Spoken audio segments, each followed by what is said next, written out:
Just about when it seemed that the 40-year-old war would end and Afghanistan may witness some sort of political settlement, the COVID-19 outbreak has taken the country by surprise.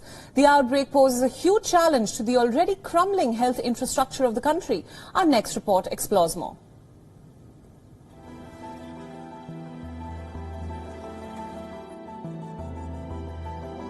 The pandemic has already claimed 30 lives in the country, but the severity of the challenge has not dawned upon the administration.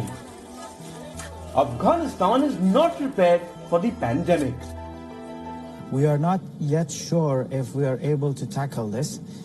As a developing country or underdeveloped and a war-torn country, we have a very bad health service, and I'm not sure if we are able to have thousands and thousands of coronavirus, COVID-19 virus patients taken in hospitals and quarantine centers. Kabul's problem is twofold. First, the people did not take the lockdown seriously, and then the state could not enforce it, not even in an urban center like the Afghan capital. The result was this. The lockdown was a miserable failure in Kabul.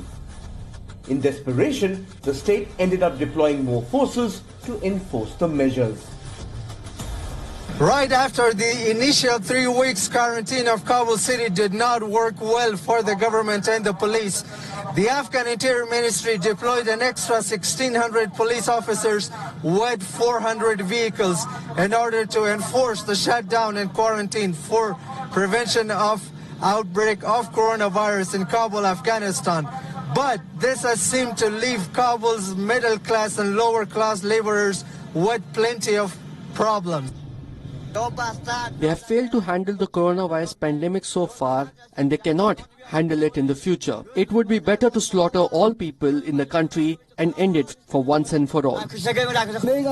We walk to work in the morning and walk back home in the evening. There is no income. The situation is so bad that we barely earn something to eat. The moves may have come too late, and Afghanistan doesn't have what it takes to cope with such a crisis. The health infrastructure is dilapidated. Years of war have left the systems in a very bad shape. The shutdown is hurting the economy. High inflation is further eating into the salaries of the middle-class citizens. Just as prices for the sanitization goods go up in Kabul city amid coronavirus outbreak and shortage of these material, a box of hand gloves that used to be for $2 or $3 before now has reached nearly $20, and a pack of face masks is at $18 here in Kabul, as they're short on the pharmacies market and are sold here on street side. Afghanistan is trying to build capacity at home.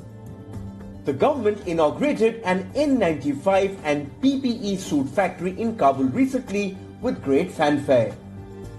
Authorities say the masks will be produced locally but will meet international standards.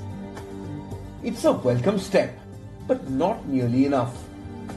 This is like a drop in the ocean. Afghanistan needs 1 million masks to equip medical workers. This is going to be another very difficult battle.